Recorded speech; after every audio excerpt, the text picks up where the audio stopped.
Some say humans created AI, but what if one day AI creates the next version of us? Isn't that crazy? We built machines to make life easier, and now they're learning to think, create, and even imagine. Artificial intelligence has become more than a tool. It's a reflection of our collective intelligence, evolving faster than ever. As AI writes music, cures diseases, and solves complex problems, it challenges us to rethink what it means to be human. The question isn't if AI will replace us, but how we'll rise with it. Because the future won't be built by humans alone, but by the partnership between human curiosity and machine intelligence. What FPS do human eyes see? That question sounds simple, but it's built on the wrong idea. Your eyes aren't cameras. They aren't digital. They don't capture frames. Cameras record images as pixels. Screens refresh those pixels in frames per second. That's how video works. Your eyes don't work like that. You don't see pixels. You don't see frames. You see continuous reality. Asking what FPS humans see is like asking what resolution life has. There is no number, no refresh rate, no frame counter running behind your vision. People try to guess. 30 FPS, 60, 100. But those numbers only apply to screens, not biology. Vision isn't measured in frames per second because it isn't made of frames. It's made of light, motion, and perception flowing without breaks. So the real answer is simple. Humans don't see in FPS. They see the world as it actually exists. Teleportation sounds cool until you realize why it probably won't exist. Moving instantly from one place to another feels like the ultimate power. No distance, no travel, no limits. But teleportation doesn't just move you. It would have to move every atom in your body, perfectly aligned, without losing a single one. Miss a few atoms and you're not injured, you're gone. Then there's information. To teleport a human, you'd need to measure, store, and rebuild more data than exists in the largest supercomputers on Earth, instantly. And even if that were possible, you wouldn't be traveling. You'd be destroyed in one place and reconstructed in another. Is that still you? Or just a copy that thinks it is? Physics isn't being pessimistic, it's being precise. Teleportation sounds amazing because we imagine the result, not the cost. And the universe is very strict about what it allows us to skip. How did humans realize the Earth was round? Not with rockets, not with satellites, and not with modern technology. They noticed shadows. Over 2,000 years ago, people watched the sky during lunar eclipses and saw something strange. Earth's shadow on the moon was always curved. It didn't matter where you stood or when it happened. Only a spherical object could cast that shape. Thinkers like Aristotle described it, but the idea spread through simple experiments.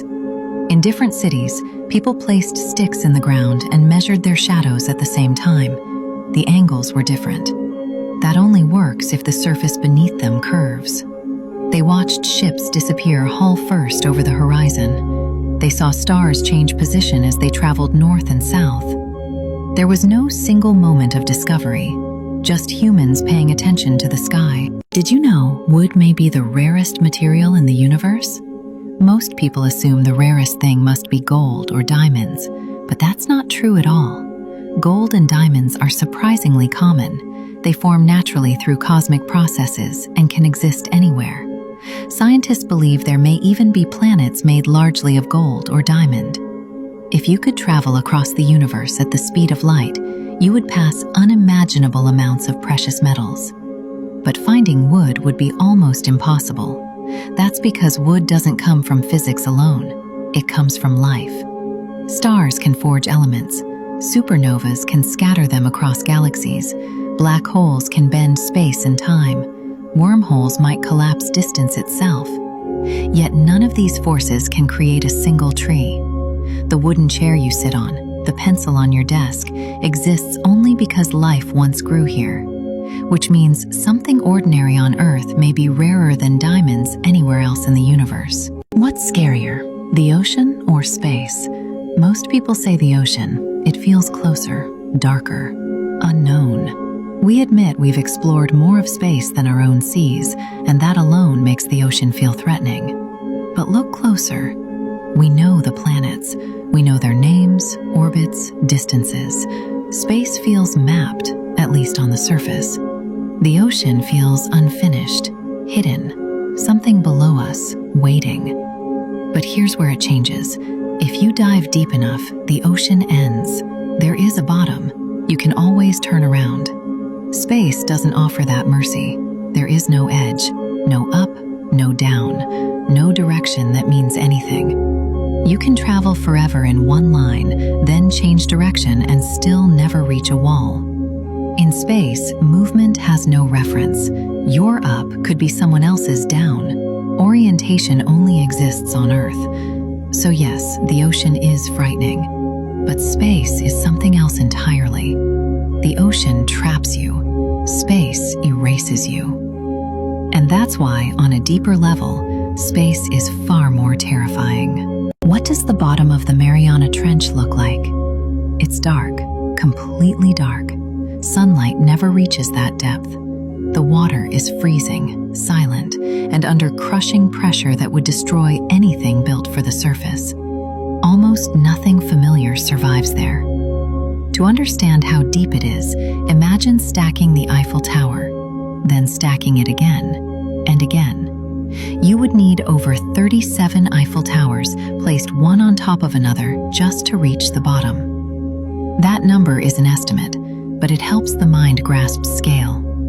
Even the tallest building on Earth, the Burj Khalifa, would look insignificant by comparison. At that depth, human structures lose all meaning. Down there are no cities, no sound, no light.